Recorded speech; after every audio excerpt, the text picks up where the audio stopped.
there are certain battles that you need to wait for another day. You can still win the war, so to speak.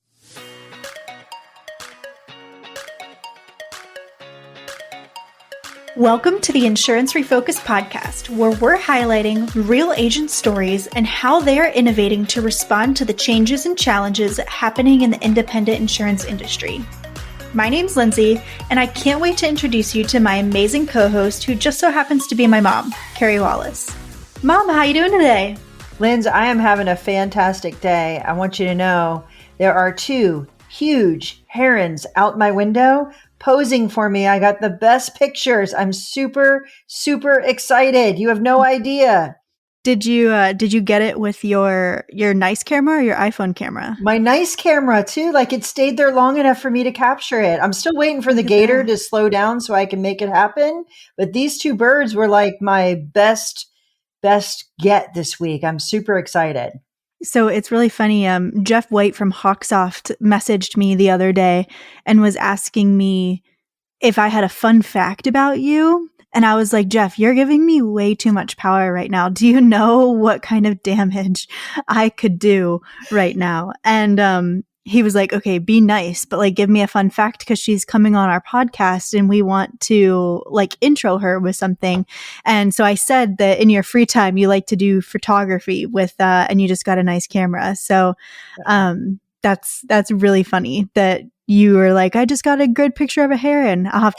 You'll have to send it to me and I'll send it to him. Yeah. We actually did that podcast recording and he said, a little birdie told me you'd like to take photographs. And he's going on. And I'm like, does he follow me somewhere that he saw a picture that I posted? Like, I was trying to figure out who the birdie was and it was you. So there you go. Yeah. Who knew? I should have guessed it, right?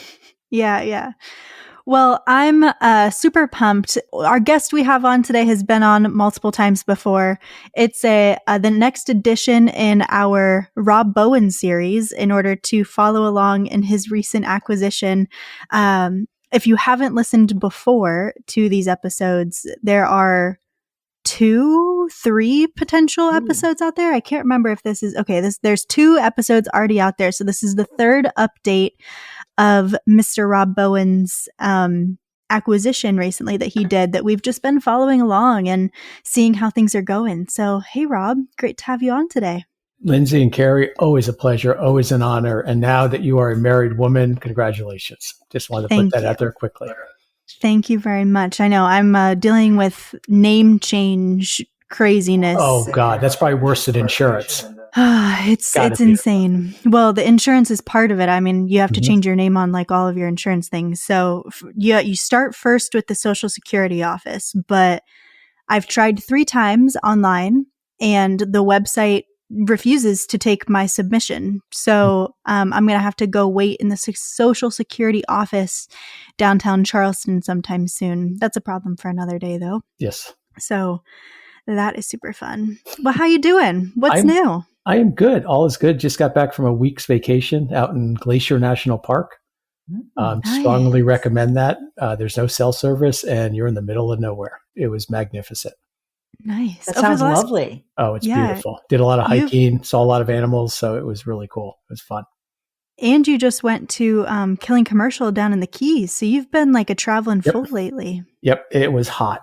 I don't recommend Key West in June or July. It was brutal. As my son said, he was with me. He's like, I feel like we're just wet 24/7. And you are. You're soaking wet the entire time because it's you can eat the air. It's beautiful area. Key West is beautiful, but it's beautiful at 6 a.m. before the sun comes up, and then it's just hot. You know what's so funny is we've been to the Keys twice in the last 2 years, but with Patrick's family, we go in between Christmas and New Year's, and it is cold and rainy. Like, it rained so much that we couldn't get off the island because there were like puddles. Like, they were like, don't drive your car through this puddle because it's so deep. You're going to like water out your car. So my experience of the Keys is so different than it being hot. I'm like, it's cold there. I don't like it. I don't want to go there. Well, and you're like, it's crazy hot. Oh, it's hot. I'll put it to you this way. The high one day was 85. The low was 82. Right. There is no high or low. It's mid 80s and it's could be 2 a.m. It's still the mid 80s. Just the sun's not out. So it's comfortable, but the sun's out, you get baked. So, Yeah. Yeah. So Rob, I love that you're willing to share so freely about your acquisition experience. I think there's lots of new noise out there. There's lots of activity out there, but I love that you're just willing to say the real deal, which is awesome. And, we've followed along and, right after the fact, you've shared exactly what's happened, but tell me, how long post acquisition are we as of today? December of 2023 was when we did the acquisition. So 18, 19 months. Yeah, I love that. I love that. And what I also love is, while there's been unbelievable successes, but you can look back and say with some certainty, once you have it in your rear view mirror, what might I have done differently? What have I learned from this experience? Because that always makes you better for the next time. So I'd love to hear your thoughts about, when you look in the rearview mirror, what do you think?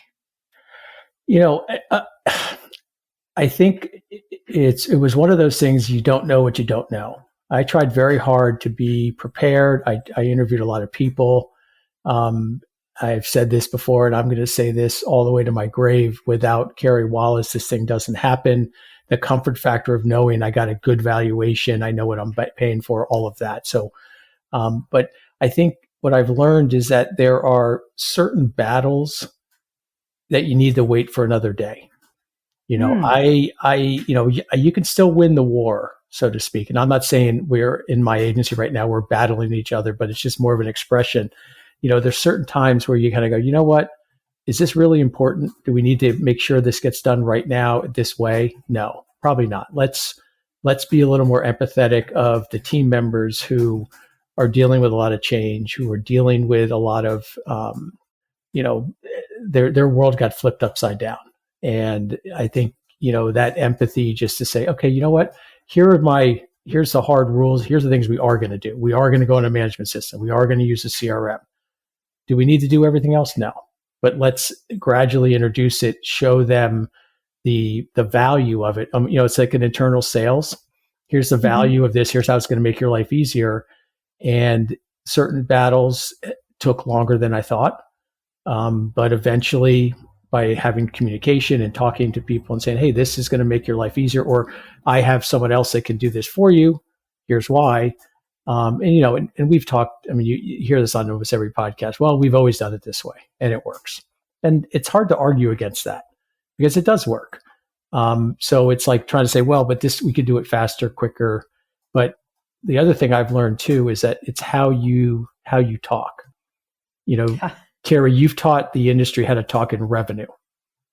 So I talk in revenue. You mean in EBITDA, I hope. Well, revenue and then EBITDA, but premium doesn't matter. Oh, don't say premium. I see what you're saying. Yeah, don't say premium. I'm like, oh goodness, maybe I've missed my lesson. Oh my, no. No, I have my EBITDA hat in my other awesome, I love it. So I'm good. But it's just it's having that conversation. It's like having a conversation about, hey, listen, spending 2 hours on a phone call to insure 2 snowmobiles doesn't make sense. And what the team has started to do is they're thinking in commission, and they're like, Rob, I hope you're not mad, but a client called and told me to call the dealer and get these 2 snowmobiles insured, and he canceled last year, and I told him no. I'm like, no, I'm proud of you. Yeah. So that's a big lesson learned. So, and it does come back, but you got to communicate well. Yeah. So absolutely. Pace is a hard thing because when you acquire an agency, you think, oh my gosh, there's so many opportunities that I can, but you have to realize there's human beings attached to this acquisition, and maybe the pace that you initially thought isn't the right pace to build the relationships, build the culture that you want. Pace is a hard thing. I think it's hard even without an acquisition inside an organization. Different people, someone new who comes in has this pace that they want to move everybody at, but they don't have perspective of what it took to get there. It really can feel very uncomfortable that someone is, like a bull in a china closet. Like there's really no other way to describe that, Well, that's me. And you're right. I like the way you say pace because, are we where I thought we'd be? No. but that's okay. There was times where I was told to pump the brakes, and that was just keeping open communication, saying, listen, and I truly believe this. I work for my team, and I know a lot of people say that, but I believe that. And so they can say whatever they want to me. They can say it in public. They can say it in private. I don't care. And then if we have to discuss it, we'll discuss it. But, there's times where they were just like, hey, we're not ready for this. This is a lot. And the other thing I learned too is you got to explain why you're having someone do something. What's the ultimate goal? It can't be because mom and dad said you have to do it. It's kind of like being a parent. I equate everything back to being a parent. Don't do that. Why? Because I said so. Well, that doesn't work. It's, hey, this will free you up. I now want you to actually write some business. This is a repetitive, I call it mindless mouse click thing you shouldn't be doing. Here's someone else that can do it. And then they have to build that credibility to get it done. And once they see it, they're like, oh. Yeah. Oh, and I'm thinking, okay, apparently I didn't communicate it correctly because they didn't see my vision. They saw something different. Yeah. But yeah, it's a very interesting progression as you go through it, but it's a lot of fun. It's, just be prepared. Just really know what you're doing. And if you don't know what you're doing, find someone that knows more than you do and have them be able to be a mentor or be a person that says, yeah, no, not a good idea. Don't do that. What were some of those resources that you used, Rob, in order to kind of lead this change management? Did you read any books that were helpful? Did you talk to any people that might have, given you some insight? I have two mentors that I work with. One is Mike Stromzo, and I do use Chris Paradiso. I don't use him a lot. He's a busy man. But I can always reach out to him and tell him my brilliant ideas. And he's like, nope, you're an idiot. Please don't do that. He's told me I'm an idiot on multiple occasions. Oh yeah. I've had that too. So, and that's a good thing. And by the way, pay attention to that. You can argue. That's okay. I've told him he's an idiot. So there's that, I've done that too. So, I think, I love reading. So, I do read a lot of books or at least listen to a lot of books, but I think sometimes it's just, taking a step back, talking to someone else that's done it. Hey, I'm struggling with this. What do you think? What have you done? Being part of a mastermind group, I've got 15 people I can reach out to who I respect, know really well. And there's a bigger group around it I can always go to. And I think that's important because you gotta have a little bit of humility to realize that maybe you know it, but maybe the way you're headed, as you said, Carey, bull in a china shop, I tend to do that. And I know that doesn't always work. Yeah. You're just running people over and that doesn't, you might win that battle, but you're going to lose the war on the other side. So 100%. So you mentioned you have to use this, an AMS system. You have to use a CRM. So I know a little bit about this transaction. So I know that you moved from paper to digital. Talk to me about that process. And, I'm sure that created some anxiety. It definitely probably turned some people's, worlds upside down. Tell me how that is, because there's a lot of people who think, hey, this acquisition came across my desk. This is a great opportunity. I can buy low and I can squeeze some more profitability out of this. I mean, that's a great opportunity. It's almost like a fixer upper, but the reality is you got to actually do the fixing up. So let's talk about what that process in reality looks like. Okay. That's a great question. So the first thing that happened is I knew how to do the data conversion, that I had spent time with Peggy Corbett, and I interviewed 8 agency owners who had done paper-based conversions, either within their own agency or had done an acquisition. So I was given choices. What I didn't think of, and you talk about lessons learned, is the office had no network. The computers were 10 years old. So I bring in all this technology, but there's no network. It's not going to work, right? They had a landline. So I needed the VoIP, so we had to take a big step back and we had to build all that. And then what I have learned and what I will say, so hopefully a lot of people hear this, and I will probably get hate mail for it, but I don't care. Just to explain, I still have all that paper in the office. I can shred it in 7 years. So that's a huge advantage for me. I didn't scan anything. That to me was a waste of time and a waste of money. So now again, I have the office, the filing cabinets are there. I don't have to, we can always go back to it. So some people will say, well, I can't do that, and that's fine. I believe any acquisition you do, and on the smaller side, and you can define small any way you want, the process we used to do initial downloads and to create, we had a separate user in Hawksoft because I didn't know the emails and the cell phones of the new clients. And then so we would create, that user became the user where we would create a task for the two team members up in Inlet, and they knew the emails because they were all in their phones, right? So they had them on pieces of paper all over the place. So at one point they had almost 500 tasks. Now, if that was in their normal task list, that would overwhelm people. So we kept it separate, and I told them, let's do 5 a day. 5 a day. And so we just did the initial downloads, and then at renewal of every E&S policy, and they knew when the renewals were coming, we would manually input it. We would scan that the policy in, we'd get the name, the address, everything in, the thing renews, and now that policy renews. So it took a whole full year to get this in.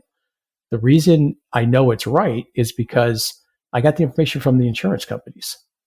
Now, again, they had no spreadsheets, they had no management system, so I didn't have a choice.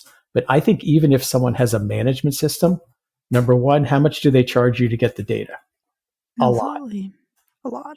You get the data in a spreadsheet, which is ludicrous to me. I mean, we are in 2025. You got to be kidding me.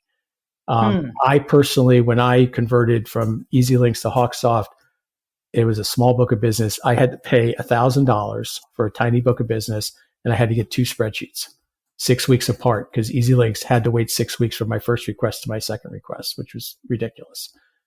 So I'm just a believer in let's leverage what we have. None of us really love Ivans, but at least within Hawksoft, and I'm sure the other management systems do this, it creates an unmatched file. You review it. You can use the paper file, make sure it's right. Now it's a client. And then you do a search. So when you get the auto to come down, because you already have the home, and now you know it's right. And because otherwise down the road, if you're manually putting stuff in, or that you're taking downloads from that's crappy data, you're going to have mismatches all over the place. Because here it is at the end of the day. If Hawksoft has bad data, my new team is not going to use it. I wouldn't. Why would I? Paper's right there. So the only way to get them to use the technology I have is to make sure the data is correct and they see value in it. And if the data is wrong, the policy's not there, the email's not there, whatever's not there, they're going to go back to what they know. And that's what every human being in the world's going to do. So that's just my soapbox. And, if people don't like that, that's okay, because I think it worked. It worked for us because, again, people say, well, what about all the other attachments? And well, they typically aren't going to give you those. You're going to have to run side by side and just move everything over. But it took us a full year to get everything up and running and have everything right in Hawksoft. Are we still finding policies? Yes, we are. But it's a onesie, twosie thing, and we immediately fix it. We have a process to fix it. So I know my book of business report's correct. Let's put it that way. Amen to that. That's exciting. I think that's an important thing, that you took a slow approach to it, right? You didn't come in and completely bulldoze and say, you got to get all these in as fast as possible. You knew, hey, this data is going to be incorrect for a period of time. But then you also had the plan. At the end of it, it's going to be 98% accurately in there. And then we're going to be able to build on top of it.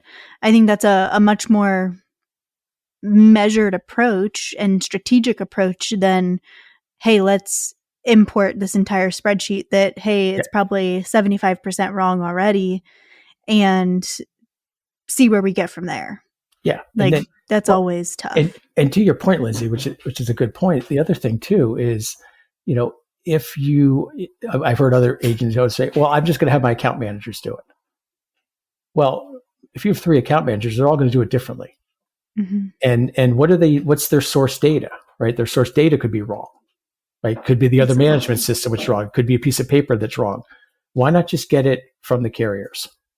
Right? And then what we've instituted, what we did the second year, is we get an Excel spreadsheet, a book of business report from the carrier. And I honestly don't do this. Candela does this. I got to give her full credit. And she runs pivot tables against Hawksoft and the book of business. Mm-hmm. And I mean, we're like 98, 99% accurate in 1 year. That's good. And yeah, but now awesome. We know, again, we're going to find another policy. We're going to find something. And the other thing too, people have to be really aware of, and this is the Peggy Corbett, Chris Paradiso thing of a data audit. Okay, great. So in this acquisition, what about all the new business we're getting? I have 2 brand new team members that don't know what Hawksoft is. They have no idea what this thing is. Well, we have a process run by the VAs to put the client into the management system. So their world didn't change. All they had to do was send the information and it was done. So you can't expect a brand new team member to all of a sudden be putting information in because that's your weakest link. So now a year later, all the new business is wrong. Right. Mm. So realize who you're dealing with. So I believe in centralization of this and have one person responsible. So that's another thought, is just have one person responsible. New business comes in, you have a process, you know it's going to be in there. So next year when that policy renews, it's correct. You know it's correct. So yeah. Looking back at the entire experience of, starting the acquisition conversation to now, what do you look back and think you could have done differently?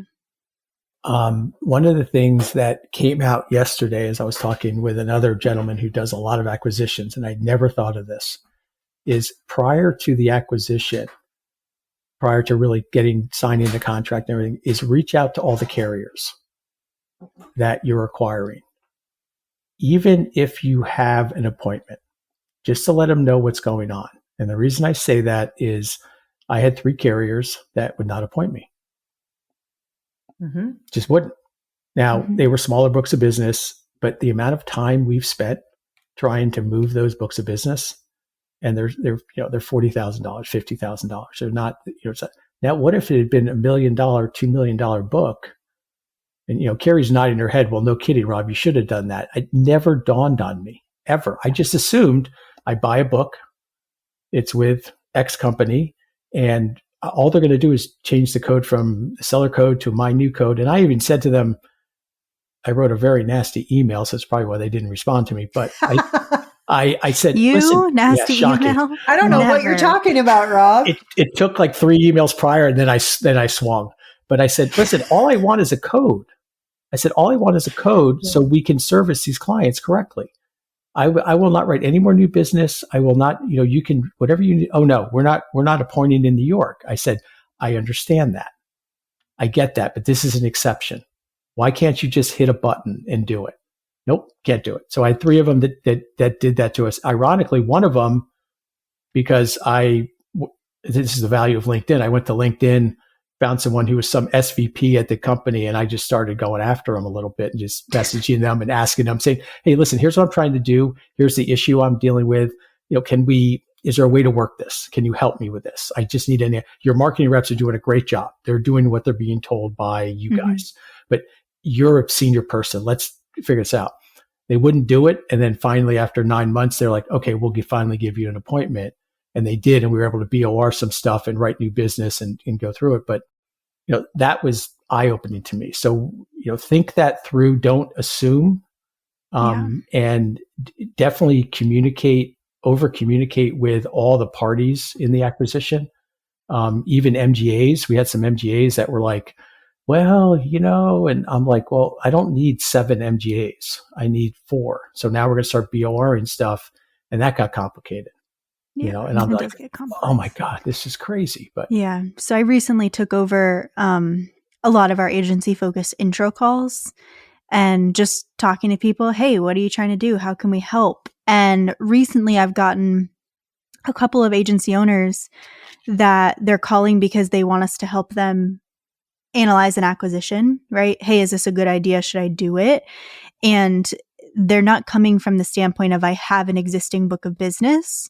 They're coming from the standpoint of I want into the industry and I'm going to buy an agency in order to do it. And almost all of them have no idea that appointments don't come with it. Yeah. So I'm like actually, in that case, appointments are almost guaranteed not to come with it because the carrier wants experience. So It's really interesting the way it used to be versus the way it is now in a hard market. You cannot assume, even if you have the carrier or if you have it through a network, that it's going to stay. You really do need to shore up those relationships. It's crazy. Yeah. I heard a story yesterday, and the person I was talking with had not asked enough questions, and he acquired a book of business. And the day after he acquired it, the carrier, who he also had, canceled that appointment because the seller was such a jerk to the underwriters for years. Oh, geez. They've been trying to get the carriers right now. And I'm in the Northeast, just for anyone that doesn't know where I live, but in the Northeast, at least, and I'm sure Florida, Texas, California, name them, they're looking to get off appointments. They want to get off appointments. So you give them there's a trigger event, they're going to jump at that all day long. And absolutely, they will. It's mind blowing to me. So kind of make sure you do ask those questions and communicate with the carriers, even if you have them. Another one is if it's a different state. Just because you have an appointment in New York doesn't mean ABC company is going to give you Pennsylvania. And again, you would assume that. You would think, well, come on, this isn't that hard, but they won't do it. Yeah. Well, and the new fact for me in this story and conversation is that they wouldn't even let you service the existing business. Yeah. That part's crazy. So what do you do in that case? The client has to service themselves directly with the carrier, or do they give you a service center? Or we have to call a service center. So if you want to add a car, you've got to spend a half an hour on the phone with a service center. And we all know how wonderful the insurance company service centers are. You're going to hit 1 for this and 3 for that and 7 for this, and it takes you half an hour to get in. And all you're trying to do is get an ID card. And then, of course, you get into a bigger company, and this happened with us. They're like, okay, great. We'll send you the ID card, but it's going to be like 3 days. I'm like, not how that works. Now, in New York, we have a huge advantage. We have an ID card generator. We can create fake ID cards. That was their solution. Yeah, which is kind of terrifying.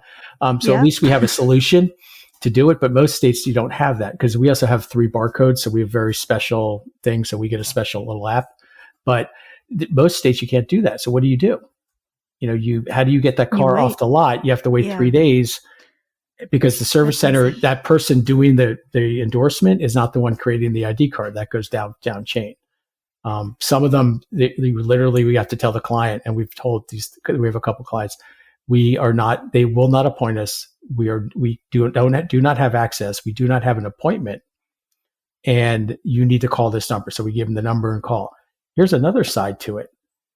The woman that sold me the agency, those policies are still under her tax ID. So she needs to keep the agency open for a whole nother year with E&O, with all this other stuff. I mean, so it's an expense for the seller who wants to, this was a cut bait. This was, we're done, bam, move on. So now they got to keep it open for a year. And I'm in the middle of it going, listen, here's why. Because legally you do still have these policies that are under your code, it's under their code, but it's under Patriotic. So I own them, but it's under their code. So if there's an E&O claim, you're still on the hook for this thing. And we called the Big I of New York. We talked to the E&O carrier just to verify all this, because I felt that way. I also didn't want to expose her and her family to a problem. But I called and said, hey, here's the deal. Do they need E&O? And they had to spend another like $2,000 for 5 policies or something silly like that. So, but wow, I that is not what I expected you to say when I asked what your biggest biggest thing you wish you would have done was, because I've been having this conversation a lot, actually, like once a day, with people who are looking to buy other agencies, and they don't even think to make talking to the carriers part of their due diligence process. And it's a really scary thought to think you could be spending all this money to buy an agency, and at the end of the day, you're buying a lead list or a book roll, right? Like these people don't know you. It should be awful. Yeah. Like it's super, super tough. I'm going to make a comment just based on what you just said, Lindsay, which is a great point.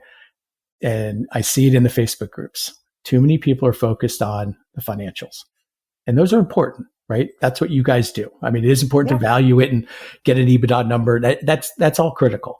But even if you pay the right amount and you've done everything with your due diligence, and the largest carrier won't appoint you, or they're going to limit what you can do, or they're going to whatever. That's catastrophic. I mean, and you don't know. And there's other little nuances in there too with some of these carriers. Just the process of getting appointed, of going through that rigmarole of getting appointed, switching codes, all of that is really, really painful. And we're still trying to find some flood policies that are there. One of the books got sold like 2 years ago, and we're not sure where it went. And God only knows where these policies are. And we found a couple, but we've basically have lost a couple policies. So.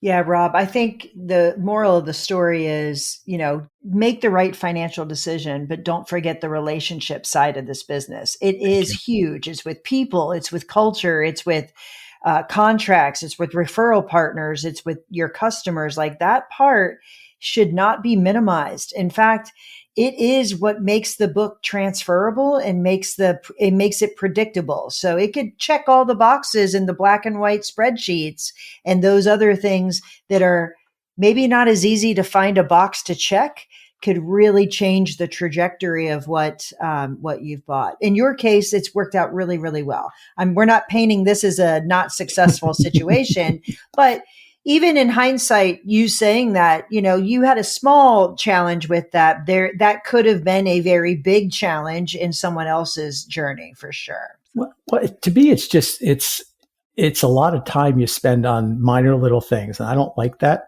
But to your point, Carey, the other thing too, is you got to remember that there's humans involved here. Those relationships are so, so important. And if you have in your head that you're going to use and unfortunately, again, I'll get hate mail for this, but the private equity firms that are really messing this up and screwing this up badly, I mean, their retentions are dropping to 70, 60% right now because they've come in, they spreadsheet it, they say, we don't need Lindsay, we don't need Carey, we're just going to keep Rob. Well, Carey, you have 15-year relationships with the clients. Lindsay, you've got 10-year relationships. You guys are now gone. I mean, the amount of business, there's a local insurance company up in the Adirondacks that got bought by a larger firm in Utica. It's only 45 minutes away. Now, it might as well be on the other side of the Atlantic Ocean, but we're getting business because they're like, oh, no, Sally left or Susie left or Billy left or someone left because they've got people there that have this corporate knowledge. They've been there for years and they start getting rid of people. You have to come into this and say, I'm going to keep the people off the bat, and you have to have the P&Ls to prove it. Carey, you and I talked about this, but the seller that sold to me made me promise first time I met her, take care of my people, take care of my clients, and I want you to keep the office open. You need to make me those 3 promises. And I did. And we have a legal contract, but a legal contract to me is, okay, whatever. I made the promise. I shook her hand. That's what matters to me, not some legal contract buried in some page, but that's what she cared about. And, and that's where we're going with these acquisitions now. You have a choice, right? You can choose to cut bait, just sell it and say, I'm out of here. And that's fine. I respect people that do it, but don't think you can cut bait, get out of here, and your team's going to be taken care of and the revenue is going to be good and everything's going to stay, because those relationships, and even the relationships with the carriers. I mean, you mentioned it, Carey. We went across the whole gamut. It's not just my team. It's like these carriers. I mean, without them, we're not doing anything. If one of the agencies screws up the relationship, you're in trouble. And that's right. Fortunately, our cultures, as far as I call it, the ethics of underwriting, are right on. Like, we don't lie. We tell them exactly what's going on. We build these relationships. We have good loss ratios for that reason. We have good, our combined ratio is good with the carriers. But if you have that clash of cultures of an agency that, kind of, loosey-goosey and just wanted to get premium in but didn't write it correctly, or, hey, do they have a dog? Nope. Do they have a pool? Nope. You just answer, right. You know the answers, you answer it correctly. That's a huge problem. Yeah. Totally agree. Well, Rob, I really have enjoyed following along your journey and learning alongside you, learning from your experience. As we, entered this call, I think it takes a special kind of person to share the wins and the losses and the hard things. And I love that you're willing to come on and share at each stage of the journey, like where you guys are. I think it's really helpful for people. And I've been sharing the podcast episodes with that we've done, the updates with people who are looking to do acquisitions. So it's definitely helping people. And I really appreciate you coming on. It's my pleasure. It's always great to be here. Thank you both very much. And again, Lindsay, congratulations. Welcome to the married world. Thank you very much. Thanks so much for tuning in to the Insurance Refocused podcast. If you enjoyed the episode, please be sure to hit subscribe and leave us a review so you'll never miss us. Want to learn more about how Agency Focus can help you grow your agency? Head to agency-focus.com or email Carey directly at carey@agency-focus.com. If you need to get in touch with me, feel free to shoot me an email at lindsay@agency-focus.com. Thanks so much for tuning in. We'll see you next week.